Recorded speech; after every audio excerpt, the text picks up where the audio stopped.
Good evening. My name is Andy. I'm the pastor here. My pronouns are he, him, his. It's great to be with you all. I want to welcome you into this space.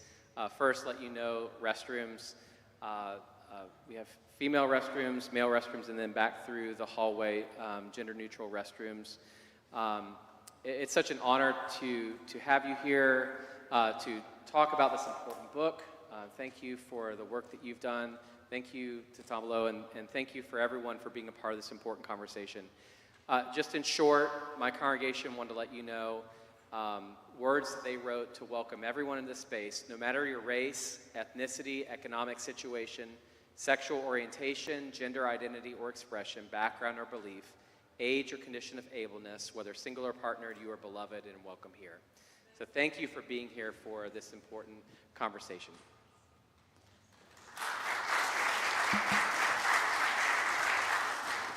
Thank you so much, Pastor Andy. And I would like to say give a big thank you to Allendale United Methodist Church. This is one of a couple of events that we have done with them in the recent year, and they have been such incredible community partners with us. So Pastor Andy, and to Cameron, who is working remotely right now. He's like on the road pressing buttons and helped Pastor Andy get all of this together. It's really appreciated.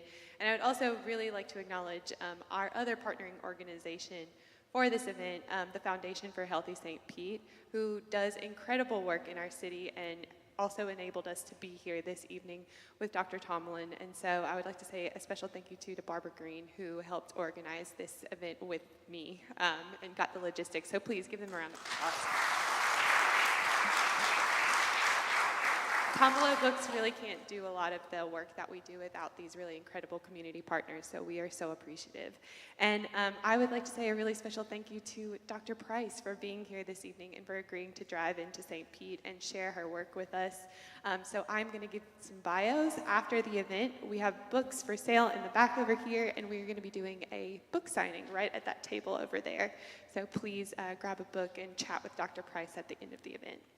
So we have Dr. Kanika Tomlin, who is the President and Chief Executive Officer of the Foundation for Healthy St. Petersburg, a private foundation dedicated to achieving health equity through racial equity. In this role, she leads, directs, and integrates all aspects of the Foundation's internal and external activities and initiatives. Working closely with the Foundation's team, Dr. Tomlin creates and executes the Foundation's strategic plan, overseeing grant-making, strategic initiatives, and the Center for Health Equity.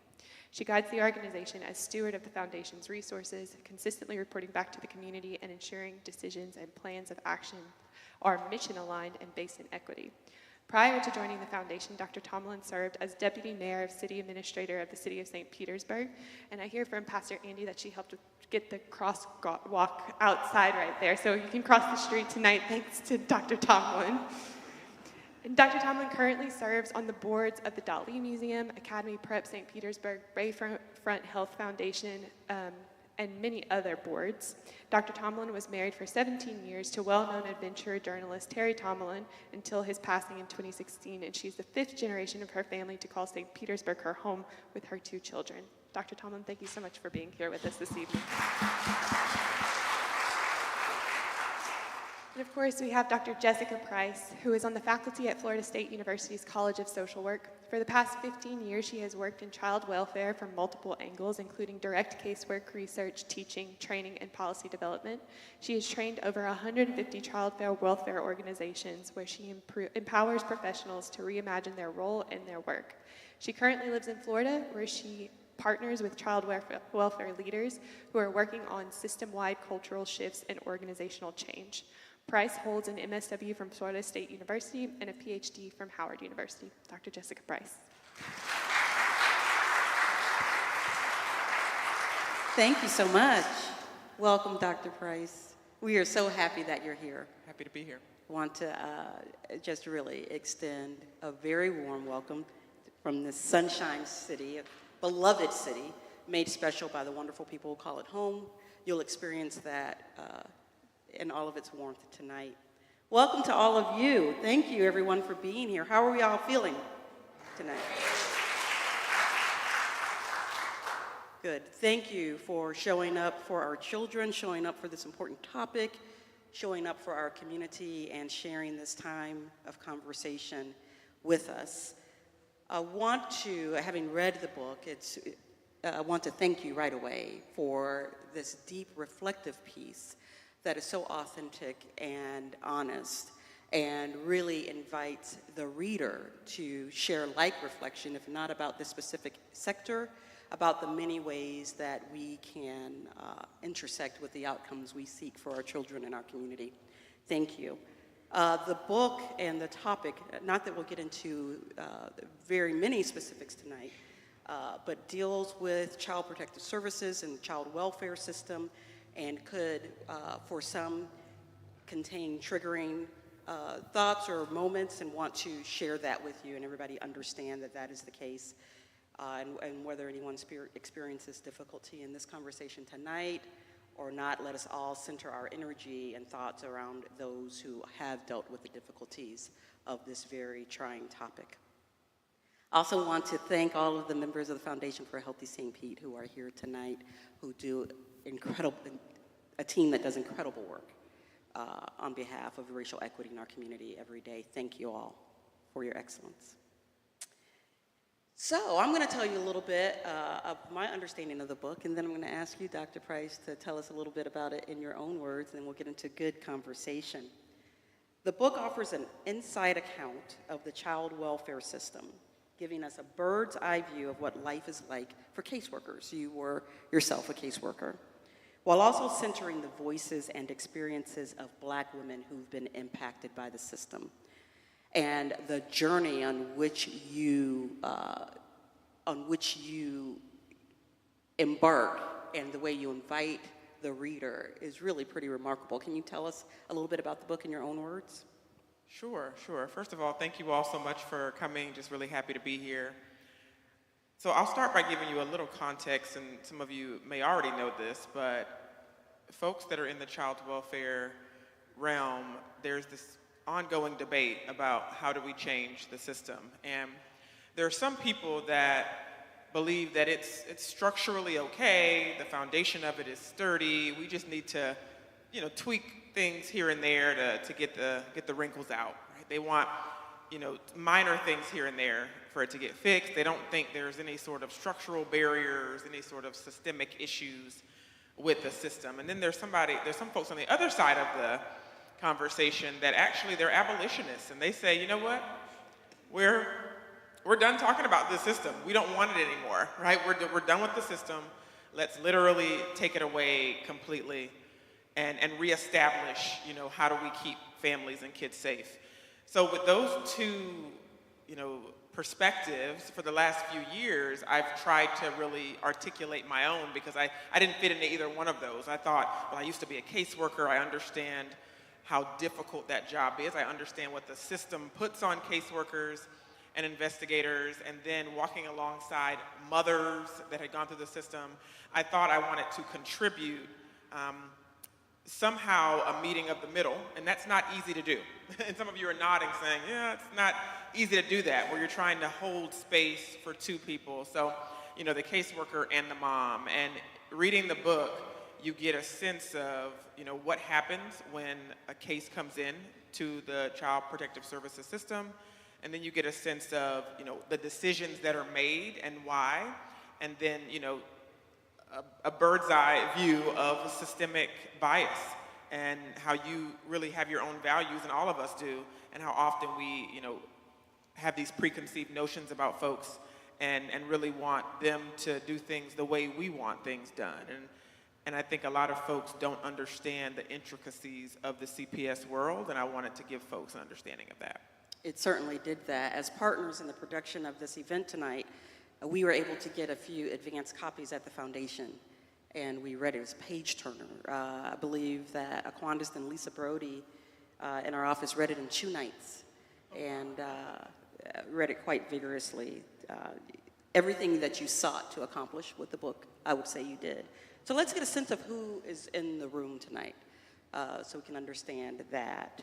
Quick scan of the audience: professionals who work in the child welfare, child protective services system. Okay. Those who've been personally touched by CPS in any way, perhaps a foster family or have had dealings. Okay, and those who are concerned citizens interested in the child welfare system and here to learn more about it. Okay, wonderful. And we'll be sure to have a conversation that is relevant for everyone who is here. So as we prepare to have this conversation, I'm very mindful. We are two African-American women. You were an African-American investigator. Many of the families that you write about were also families of color. And this book deals specifically, has a specific lens about the impact of Child Protective Services on women and families of color. So I feel called to just acknowledge that while there is much relevance across demographics, this lens specific to families and women of color is one that merits lots of investigation. Can you tell us a little bit about that? Yeah, absolutely. So I often tell folks, you know, transforming Child Protective Services will impact all families, but the families that have been mostly negatively impacted by the system are statistically Native American families and African American families. So that's why I really wanted to look at Black women and how they're navigating the system. And for child welfare professionals that are reading the book and really wrestling with, oh, I don't really think I'm making decisions because of that, I really hope that they can see that it's really systemic. And systemic racism is so embedded in the foundation of a system, and it negatively impacts those folks that are structurally marginalized. So I really just felt I wanted to focus in on that. So again, any transformations that happen are going to impact the masses, but the most vulnerable folks that are being impacted are what my book is focused on. And to be clear, you're no longer an investigator, obviously. No, I left a couple years in. But the book is about the entirety of that journey from intern through today. Absolutely. So I start at an internship in the book, and I really wanted people to see my developmental journey. I often tell folks that, you know, if you're looking for a villain in the book, it's me. And what I mean by that is I talk about how my values negatively impacted families and how I had to grow and how I had to realize that if I'm not asking questions and pushing back against the system and trying to, you know, ask my superiors, why are we doing this, why are we doing that, then I was going to continue to perpetuate harm. So throughout the story, when I leave the system and I go off to do other things systemically to try to make change, you're able to really see a developmental journey for myself. And I often tell folks, I could have written this book from the seat I'm in now and just, you know, write a book about research and what I see in the data, but I wanted to show that people can change, and I hope that people can see that in the book. And you set up a very interesting juxtaposition for the reader to consider. I wanted to talk a little bit about that. It's first introduced on page 2, where you introduce this dichotomous construct that really may account for much of the vexing issue that we see of families being destroyed by the very system that is designed to protect their children. And it's this construct that the child-focused CPS system operates as mutually exclusive to a family-focused system that is biased toward family preservation and reunification. It's a core concept of the book. And I think you posit very well that they are not mutually exclusive, that children can absolutely be at the core and protected, and a focus be on the preservation of families and reunification. Can you tell us a little bit about why that juxtaposition is so important? How much time do we have? What's your time? So I asked about how much time we have because this is an ongoing debate, issue, conversation nationally. You know, when people hear me say this system should be focused on child and family well-being, their presupposition filters that statement, and they hear, you don't care about kids. And I think it shuts people down, and people are nodding. So if you've had a conversation with someone where you've made a statement and you see in real time they heard it in a different way. So I think that's why it really grounds the book, because when I say I believe in child and family well-being, to me the child is the absolute recipient of a strong parent, of a supported grandparent, of a neighbor that's like family. Like, we think about family as who already knows and loves this child. And I tell child welfare professionals all the time, when you think about placement, there are some situations where kids might need to be taken out of their homes. So ask yourself, who already loves that child? And asking that question helps you with placement. And asking that question has helped teachers step up, neighbors, people that go to the same church that might not be family, but they've seen that child grow up for the last 15 years or the last 10 years. And they can be a placement. So I'm advocating for, again, the preservation of family, but if a child can't be home for a period of time, then we have to also support kinship placements just as much as we support foster parents. And I know we have some foster parents here in the audience, and super grateful for everything you all do. And most foster parents I know believe the same thing. Hey, if you're supporting us, then why don't we support grandma and grandpa and uncle and auntie? It's so important.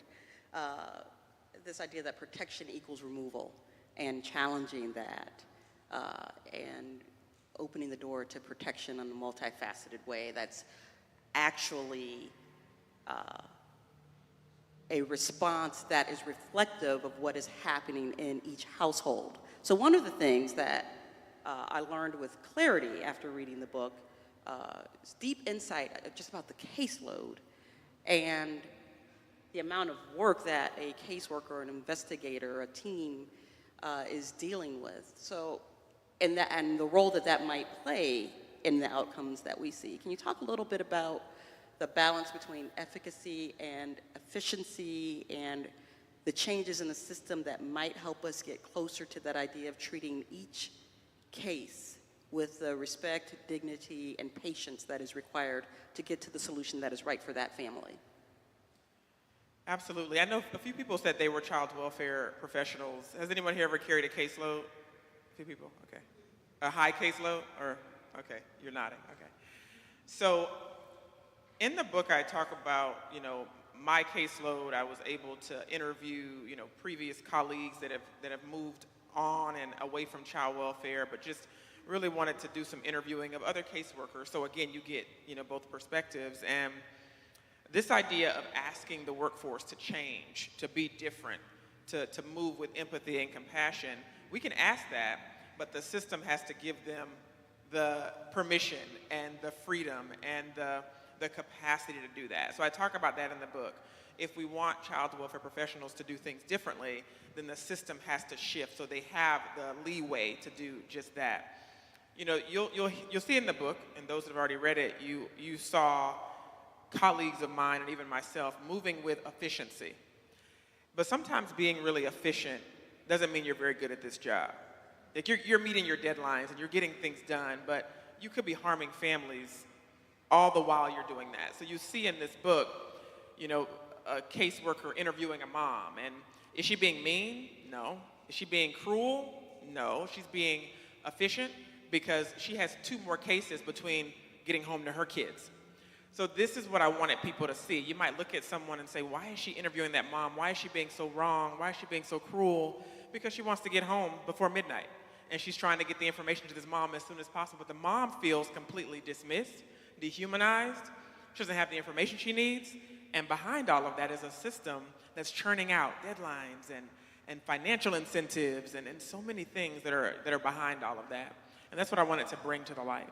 And you did. In the book, you specifically write, when the approach is a one-size-fits-all, then our priority is making it fit.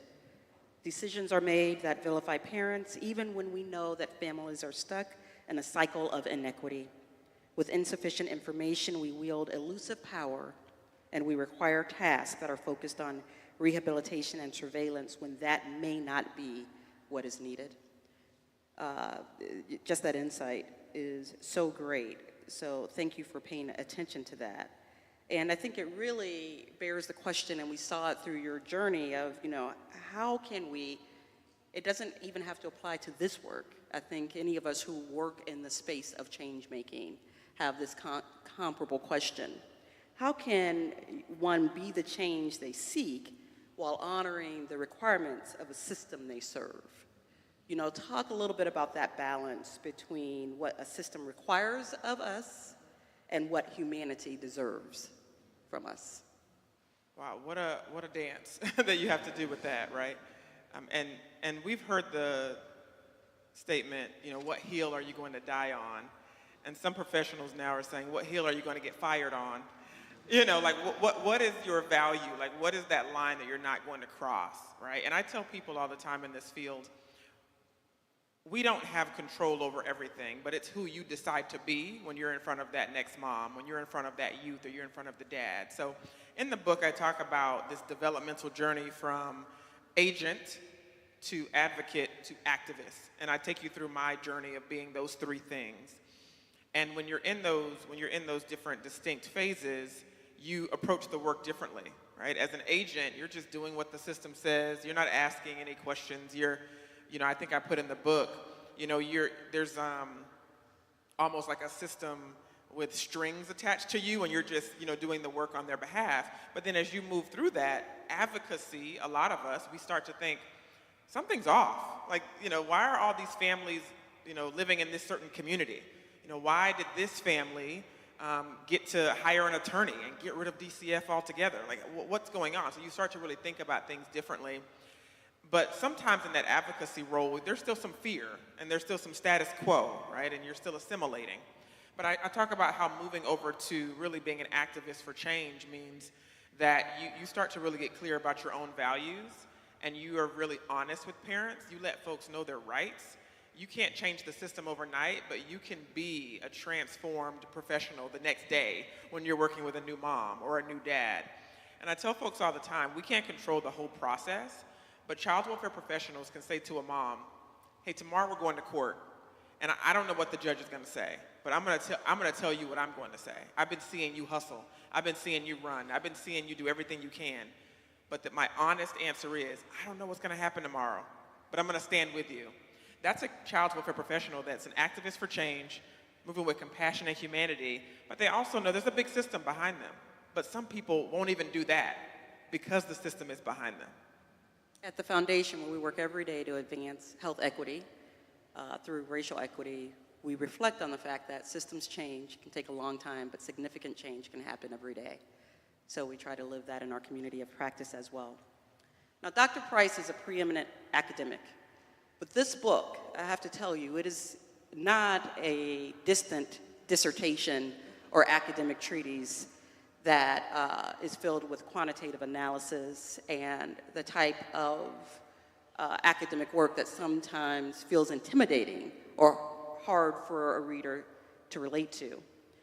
This is a book of deep and honest reflection where she talks about family and friends and lives that have been touched. And so I want to just, for a minute, talk to you about that process and how you were able to reach deep and not only do that work in communities where you are connected, because we are a small community, often caring for and connected to those people with whom we are partnering, those people we are fortunate to serve. But how were you able to strike that balance and walk that line of telling such a personal story in such a professional way? So I wrote this book twice, so keep that in mind if you decide to buy it. This has been written twice, but I wrote the book as an academic the first time around, and I interviewed moms and walked alongside them through the course of their case, and really just took this ethnographic approach to the work, submitted the manuscript, and the publisher thought, oh, this is good. I mean, it's decent, it's, you know, solid, but it's been written before, right? And they said, are you open to giving a perspective from actually when you did the work?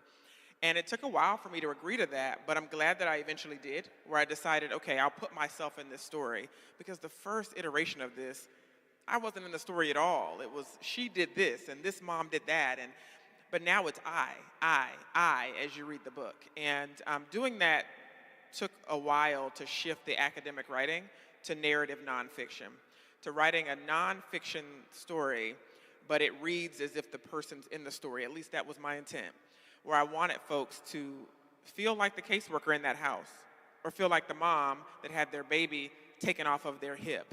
Like, that's what I wanted the person to feel as they read the book. And one thing that I did a lot of things to try to, pull this off, but one of them was a lot of narrative journaling. And is anybody journal here? Any journalists? Oh, a lot of you, okay. So, narrative journaling was a huge thing for me, where I literally had to just sit and free write, memories from my time as a caseworker. And then the next step after I wrote out, the cases that stuck with me and how that was for me, then it was what researchers call member checking. So then my colleague and other caseworkers that had worked with me who were with me would also read it, and they would tell me, so what did you forget, or what did you see that I didn't see, and what do you most remember, and what don't you remember? And that's how we started to weave together these experiences of walking into people's homes and making decisions that will alter their lives forever. Well, congratulations on that methodology, because the result is really transformative for the reader, and the stories are ones that you will hold in your head and heart as long as your memory can retain them. So I'm so glad you wrote it again, and it's a reminder to all of us, whatever journey we're on, to hit it until we hit it right. Yeah, and I'll say this part too. Timing is something that a lot of people have anxiety about. When we did that pivot, I thought my book would be published in 2021. And we know what year it is now. And it just came out a month ago. So I knew that rewriting that book would add time. And I was like, I can't do that. My book needs to come out right now. And this might help somebody here. Like, things come out when they're supposed to come out. And timing works out when it's supposed to come out, because you want a quality product. And I know there's some people here that are writers in the room. And time is tough for people, and it takes a lot of anxiety to say, okay, I can't try to manufacture this right now, but let it flow and do the very best you can. Yeah, that's beautiful and so important. Everything in its time. So in addition to being many things, for those who are not in or adjacent to the child welfare sector, this book is an education and process and procedure. Your mind will be blown by just how many hands and professions touch a family that is introduced to the child welfare system. There's the investigator, the investigator's leaders and peers, lawyers, judges, other family members, foster parents, psychologists, physicians, and more. Educators, Educators. attorneys, physicians, nurses. Is anybody here a guardian ad litem by chance? Okay, guardian ad litem. I knew we might have a few of you here. They're obviously huge when it comes to CPS. And in the blink of an eye, as it must feel for the families involved in this, their lives are turned into this system that they must navigate with all of these various people wearing different hats. But one thing that I thought was very important that you examined, and it was a critical path on which you traveled, that I think is really critically important. It seemed that not all of those voices or positions are treated as equal, and there was inordinate weight given at time to the role that some of those who touch those families play. Physicians are given inordinate influence on what might happen to a family, and others who are in that chain and web of care often defer to the physician's assessment with almost total deference. On page 202, you write, the notion that physicians are infallible continues to be one of the most harmful parts of child protective services. And you write very eloquently and illustrate a journey you went on to give like value to all the various inputs within that system, and the importance of empowering everyone who touches a family to balance emotional understanding, cultural competency and context, experience, as well as all the other things that go into formal training. Can you talk a little bit about that balance of power and its importance to the system and how it can work to improve it? Yeah, absolutely. So I talk about power dynamics in the book because, as you mentioned before, this really touches so many different arenas, especially the education system, because they see kids, sometimes more than parents. So the power that we have as professionals is really important to manage, so we're not wielding or really overpowering, systemically oppressed populations. And because power is so important to talk about, I talk about this idea of risk aversion. Like, if you are absolutely averse to any level of risk, then you make decisions about you, right? The decisions you make are really about the system. It's about protecting you. And I tell people it's no longer child welfare, it's system welfare. It's like, I've got to make this decision because what if something happens? What if? But how many of us know it's hard to control just about anything? Like, a lot of things can happen. And if there are any foster parents in the room, you're probably aware that some things happen in foster care. Some kids are injured in foster care. Some kids have accidents happen.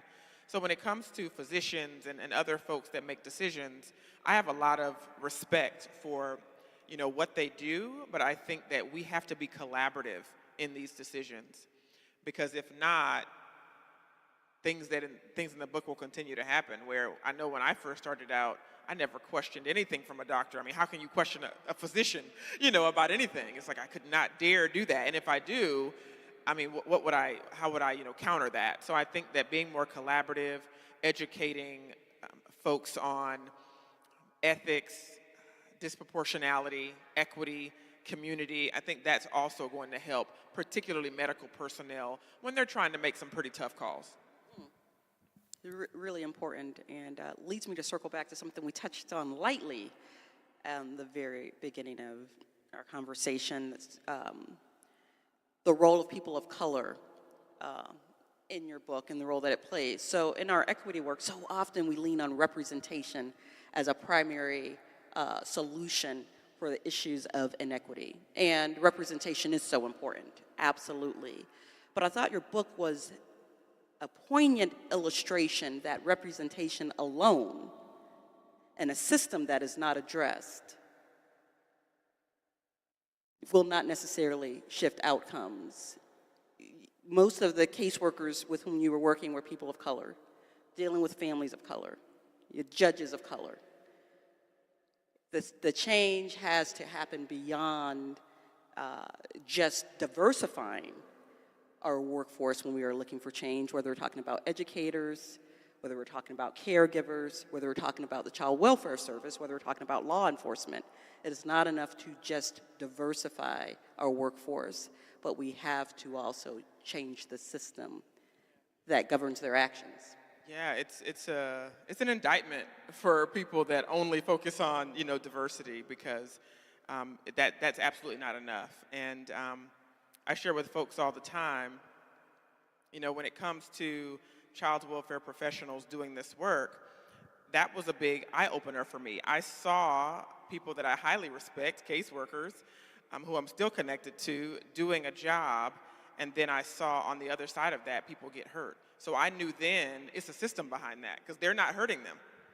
They didn't come to work today thinking they're going to hurt families. So when I saw it in color like that, I said, oh, this is a huge systemic issue that's guiding everything that we're doing. We're doing our job, but this job is harming folks. And I think that was a really big eye-opener for me at that time.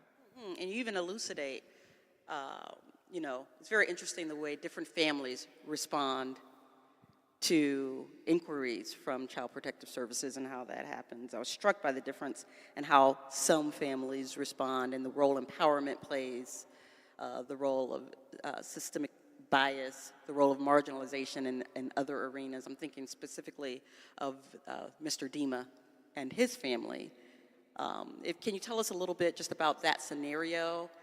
Sure, it was a really important case for me as a young caseworker, because I went to the home of a white male and didn't get access. And if anyone, I know people here have done casework, I didn't know that was possible at that time, because I thought that they had to let me in. I thought they had to do whatever I said, because most of the other families did.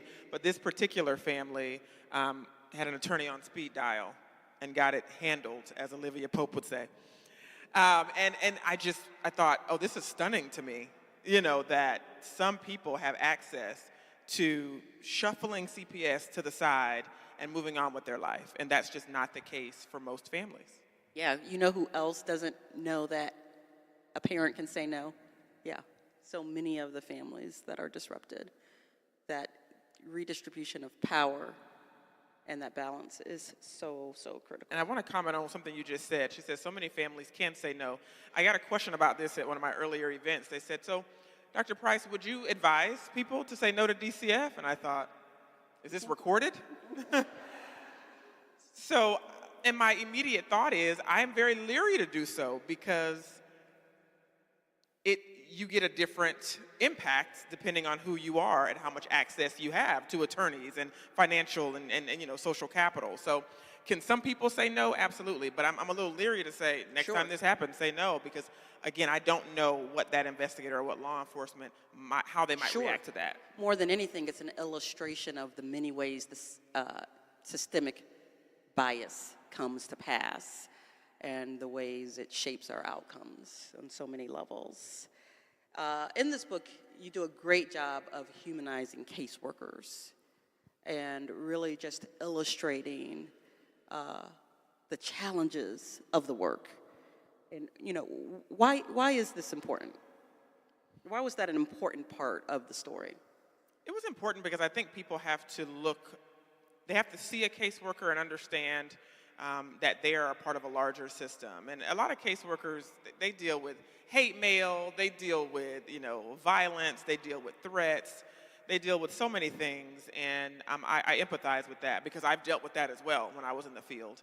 And I think that it's important for us to realize that although I'm challenging the workforce to be different, we've got to kind of zero out from just looking at a particular person and saying, you're the issue. It's a much larger system. Yes, so important. I was a journalist in a former chapter of my life, and I remember in training, actual guidance of, in your story, find the victim, find the villain, find the hero. And the honesty with which you told this story, the victim, villain, hero, it doesn't fit.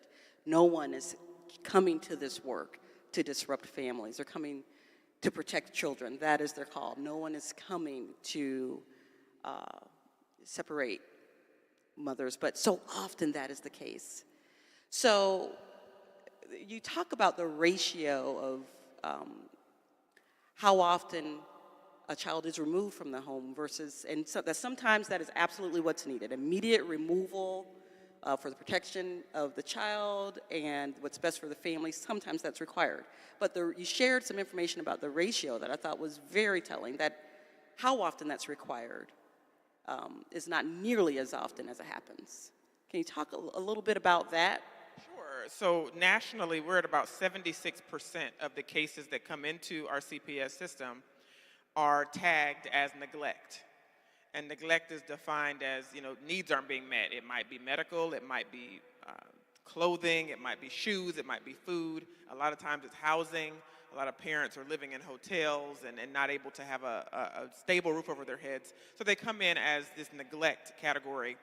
So a lot of social scientists, myself included, were trying to really extricate poverty from neglect. Is this parent willfully and able to take care of their child, but they refuse? Or is this parent hustling, trying to figure out how to make ends meet, and their kids are going without? Like, which one is it? I'm not saying it's easy to decipher that, because when you see a child in need, and in the book you'll read in particular about that first story, you'll see kids where you think something has to be done. This isn't okay. It's not easy to know, is this a mental health issue? Is it a poverty issue? Or is this parent just saying, I'm not going to give my kids food today?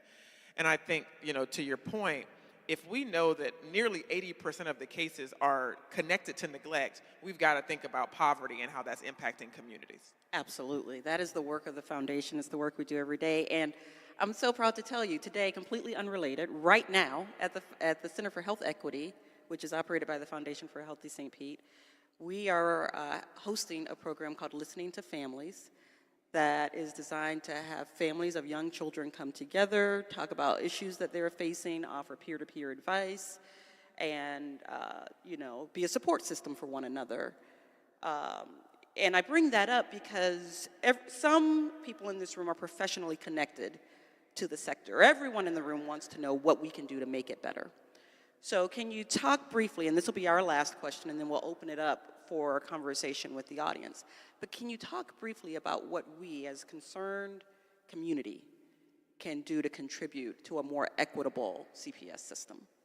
Yeah, so I want to say that for sure. It sounds like this is a prevention-focused program you just talked about, creating peer support and having families that have, new moms or new dads come and say, hey, this is hard. Can I have some support around it and some things like that. Can you let me know if anyone here is mandated reporters? Most of you, a lot of you.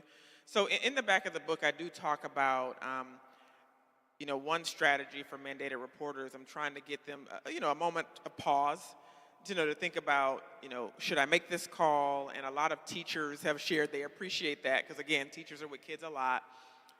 And a lot of the things on the list is, take a moment to consider, has anything happened in the last, few weeks or months that might be contributing to what you're seeing? Do you have any trusted colleagues at the school or in the community to kind of talk about this with? Confidentiality is an issue, but just talk broadly about what you're seeing to see if there are some resources that can help. One of the items on that list is if the parents had this, my concern would be resolved. And that gets the wheels churning of, is there a need that's actually going on? Is this abuse or versus a need? So to me, that's one of the strategies we can use because hopefully it slows down the number of cases that we're getting into the Department of Children and Families because we're getting quite a bit. Other ways as community members, I really believe in faith-based organizations stepping up. And actually Florida believes that too.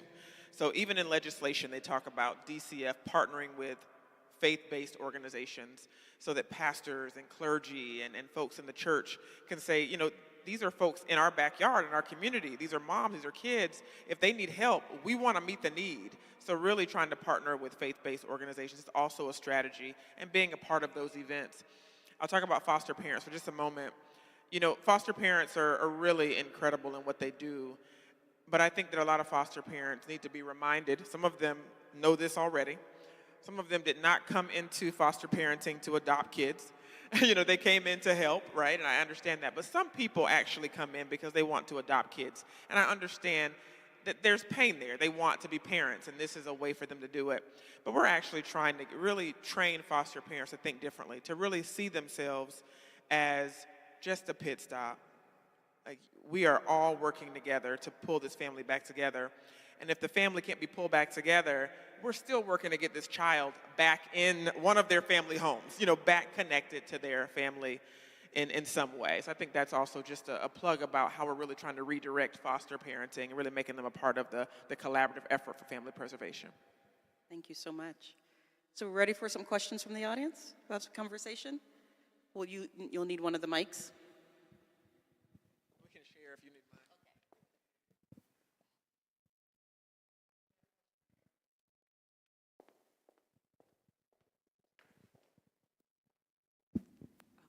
Hello. First off, it's an honor meeting an MSW graduate from FSU.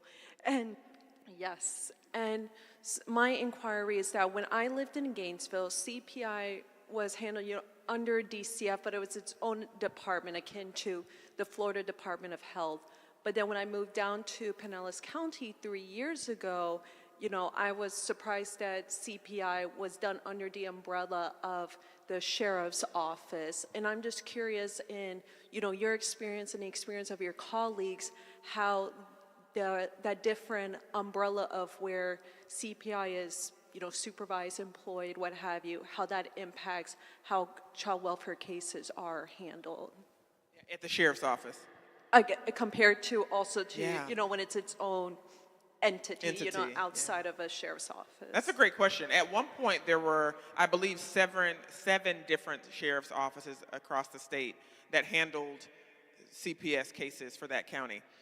And I think in some ways, it was helpful for those counties because they felt like, okay, we need to really connect the law enforcement mindset to child safety, neglect, and family well-being, so we're going to merge them.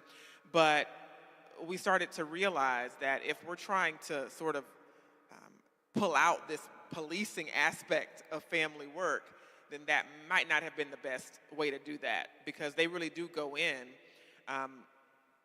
with this badge that says they're from the sheriff's office. So you're trying to figure out, am I in trouble, or are you here to help me? And so I think that the sheriff's model was done to, again, try to merge these two worlds, but I don't think it worked out the way they wanted, and I'm pretty sure that they're actually slowly stopping that from happening to really pull them apart, and I think that's a good move. Thanks for that question. I'm going to come here.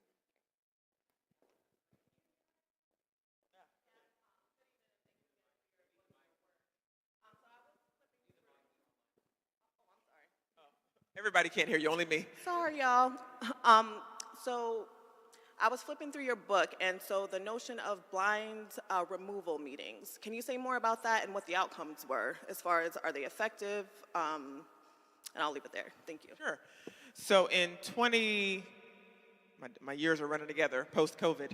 In 2015, we were engaged in a research study in New York where they decided they wanted to blind the separation decision for families. So they said in this county, when they went into their foster homes, 8 out of 10 kids were black, and they said something's got to give. So they decided that a caseworker would go out as normal in this county, and if they felt like it was a safety threat, they had to come back and staff it, sit in a room with a committee and talk about the case, but not mention names, not mention the community, not mention immigration status, anything like that. They just were talking about really 3 things. What is the safety threat? So talk about safety, and then talk about, family supports. How can we really pull the family in? And thirdly, is there any criminal history, any risks that you want to talk about connected to this family? And in that particular community, they were able to cut in half the number of black children going into foster care.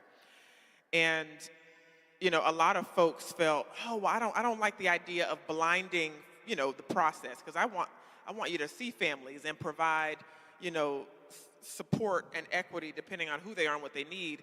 And I completely agree. We should see families for who they are. But I applaud that county, because they said the minute we make that decision, the blinders come off. Now we're going to see the family and help them and connect with them. But they felt very strongly, and I still agree to this day, the decision to separate a child from their home, it needs to be a safety decision only, and not about how many times you've gone to that community, not about how many times you've seen that mom, and not about how you feel about a certain other country, right? You need to make the decision based on, is this child in danger right now or not?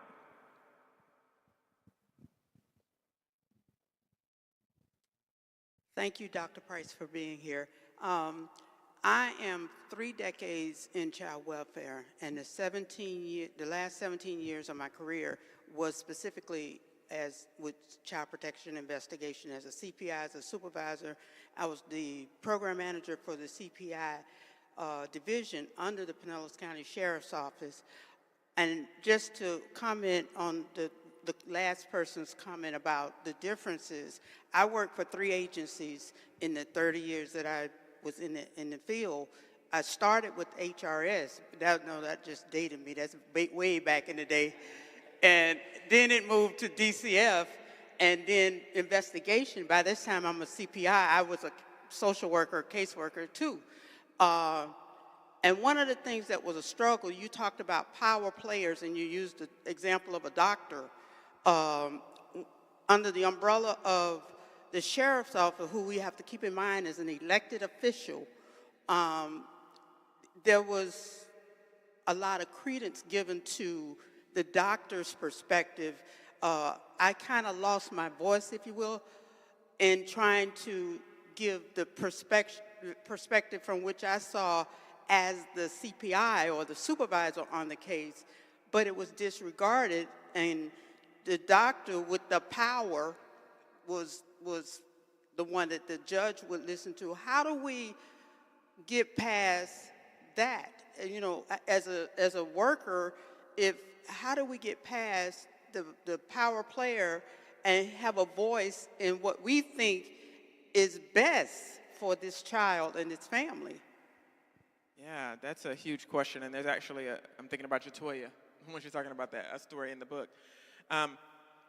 I was doing a training for judges a few years ago, and it was a training on power. And one of the judges said, Dr. Pryce, this all sounds great, but how do I share power when I'm sitting on a bench looking down at everyone?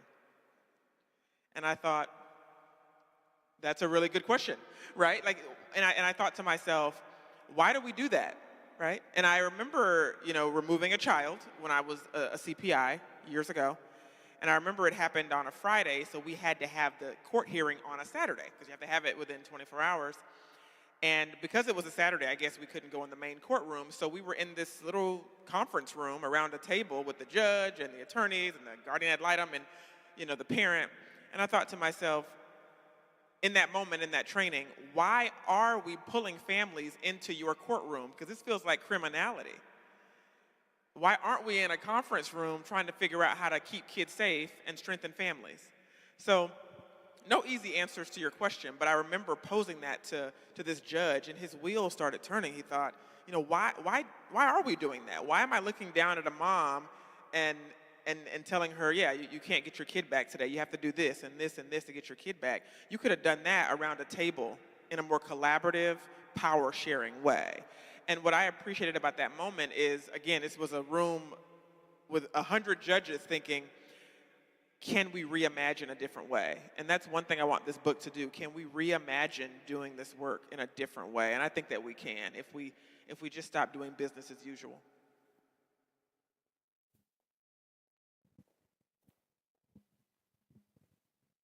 Can you recall for us a few circumstances in which you felt the decision to remove the child from the child's parents was a valid decision? Well, the first thing that comes to mind is child sexual abuse. I had a case that I think I talk about in the book, where it was 5 young girls, and they were taken out of their home and placed elsewhere because of sexual abuse. So that's the first thing that comes to mind, because I think to most people, kids need to be immediately sheltered and figure out how to make sure that they're safe. But other than that, there was a situation in the book where there was an environmental hazard and the children were removed, but I don't think we supported the kinship placement well enough, right? So if we take a child out of the home and place with grandma, and now grandma's stressed, and now grandma's like, well, what am I supposed to do? And we leave that. So to your point, I think that was probably a valid decision to make sure we can make sure this toddler isn't getting hurt in this home. But we exacerbated that case because, again, grandma, she was like, what am I going to do with this 2-year-old? Well, I don't even drive anymore. So thank you for that question. So we're going to do 2 more, so here and here.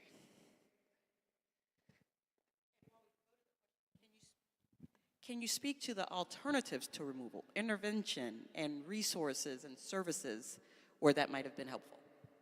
Absolutely. We know mental health is a huge issue. So that, as you read the book, I'm sure you'll see so many situations where you're like, clearly this is a mental health issue. Clearly this mom needs some sort of support. So definitely mental health and those sorts of services. Absolutely housing. Housing is a huge issue in the book. And I know a CPS worker can't solve the housing crisis in a day, but what I'm hoping they do is they can speak up in a meeting. And actually somebody did this in one of my trainings. They said, Dr. Pryce, I was in a meeting and we were talking about removing this kid from their mom, and I told them, I said, this mom is on 3 different waiting lists trying to get a unit for a house, and us threatening to take her kids is cruel. Her making that statement sort of like shook the room. Because we don't talk like that in these meetings. We don't say, this feels cruel. Look what this mom is trying to do. So housing is a huge issue. So really trying to consider what the parent is doing and the effort they're trying to make. I worked for Child Protection Team as a medical examiner for 10 years in Pinellas County. Thank you for the work you did. I know that wasn't easy. Yeah, but I went from a perspective of my team. We never went into a room thinking that we're going to take this child away. That was never on the top of our list. Our top of our list was who was going to be the safe person How could we have the family? We had parent aid, we had medical foster care, we had the Rape Crisis Center, we had all these people come together. When I retired from there, I went to volunteer as in the parent aid program. I don't know what's happened to that program. There's a lot of economic things that have happened in this county. But I can tell you, I could stand up for an 18-year-old mom who had a baby, had multiple problems, and was getting called in for medical neglect from the neurologist's office because she wasn't making her appointments, so it was valid. But they didn't look into why she wasn't making her. She didn't have transportation. The appointments were all different times. This girl was going to school full-time, getting her GED, and going into a nurse's aid program. So we stood together and we coordinated. I went with every appointment with her and said, hey, because they were all at All Children's, can we coordinate these visits so that we can get her transportation on the same day or the same morning? But those are the kind of programs that really work, and they're volunteer programs. A lot of people don't know, they don't think, I can do this. Well, you can stick up for somebody. You can go and say, okay, this is what I see. As Joe Q Public, this is what I see. It's not that she's a bad mom. She wants the best for her kid, but she can't get there. She cannot get there. So I think we need to broaden those programs and go back to those, what we used to have, just a plethora of under one umbrella. It was called Help a Child, and it was the best program ever. I met some fabulous professionals there, and we just worked as a team, and we were housed all in the same building. So we said, hey, this mom has a problem. What can we do? We can go to a social worker. We can get them into a program. But it was all one place. No stop shopping. I love that. Thank you for sharing that. And I think that we do have some of those bright spots in places, and we want our workforce to feel brave enough to say, we want this mom to get help like you did. So thank you. Take one more question. Hello, Dr. Pryce. First of all, thank you for being here. Everything you said, I agree with. I've been working in the field for about 17 years now, so I've been around for a while. I've done many things. But one of the big key things that I feel, and I want to ask you a question after this, the integrity of case managers have been so diminished that them speaking up in court, the confidence. Me personally, I had no problem standing up in court, speaking for my families, because I understood the importance of it. I currently work in the child welfare field as a permanency specialist, and I work with case management to encourage them to speak up on certain cases, to speak up for your families, to speak up for your parent. If your parent is doing great, it's not enough for somebody else to say that. You need to, as a case manager, stand up and speak up for that parent, because you saying that and acknowledging that your agency is, standing behind this parent is going to be another opportunity for the judge to say, okay, we're going to move forward. It's all in how you present. However, I also say that the confidence of case management has been diminished because they've been put down so much, and they've been blamed a lot personally for the things that are occurring in the system.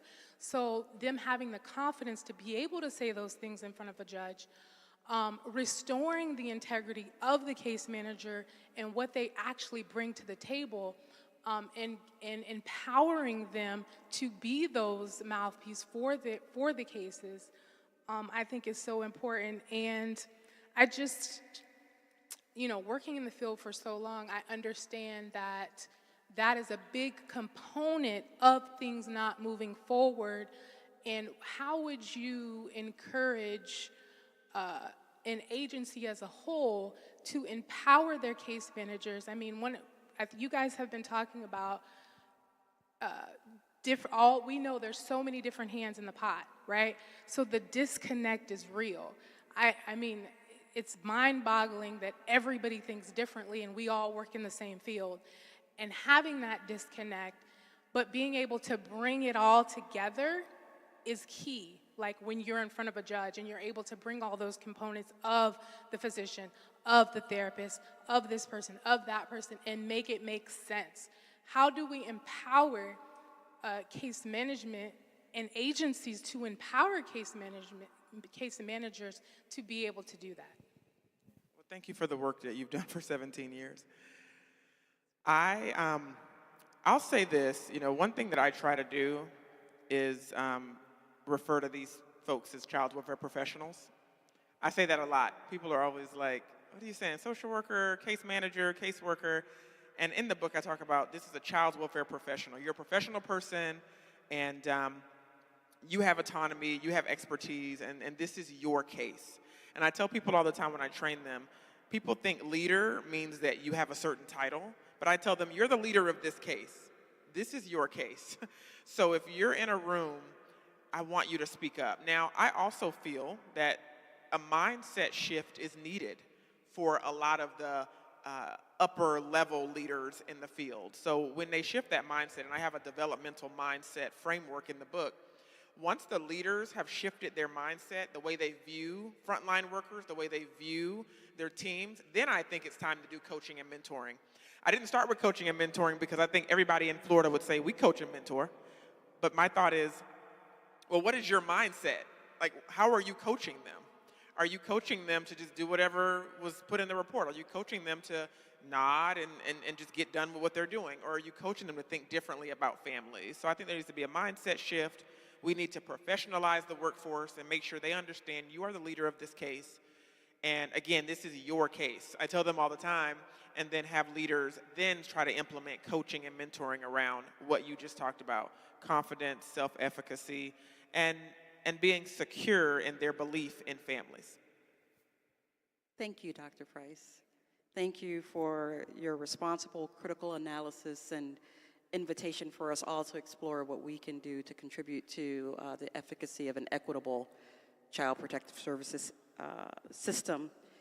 And I think it's very important to note the importance of child protection and the protection of children in no way is suggested to be compromised. It is the importance of families and the role that they play, and of the many stories that you tell, the ones that stick most deeply. And this was a hard interview because I wanted to talk about everything in the book, but it wasn't going to be a spoiler.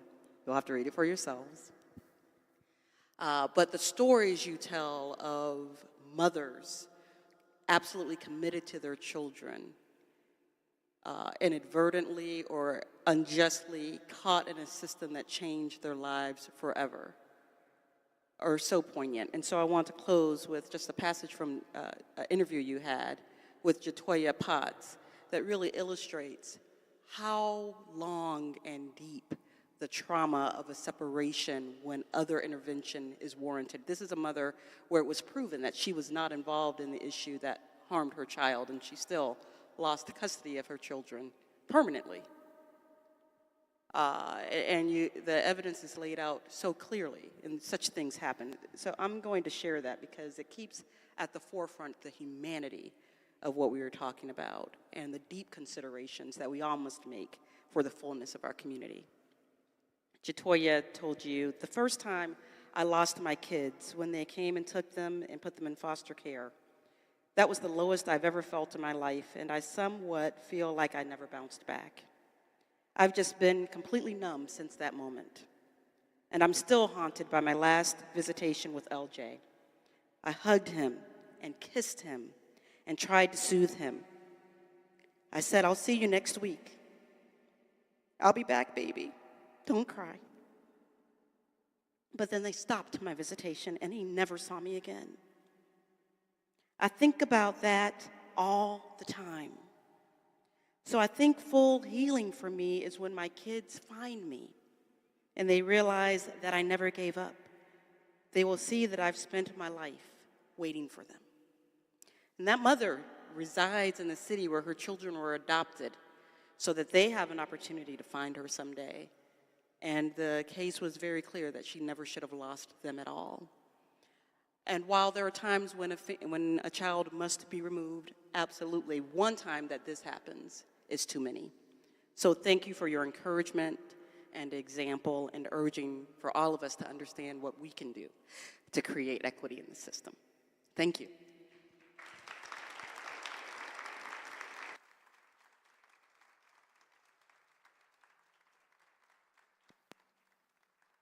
Thank you all so much for being here. I want to say thank you again to Allendale United Methodist Church for hosting us this evening. Yes, please give them a round of applause. They're incredible community partners. And of course, to the Foundation for Healthy St. Pete. And another round of applause for Dr. Tomlin and Dr. Pryce. Thank you so much for this conversation. Please feel free to grab a book in the back with Alsace back there, and then we will have Dr. Pryce over on this table over here for a signing. Thank you all so much.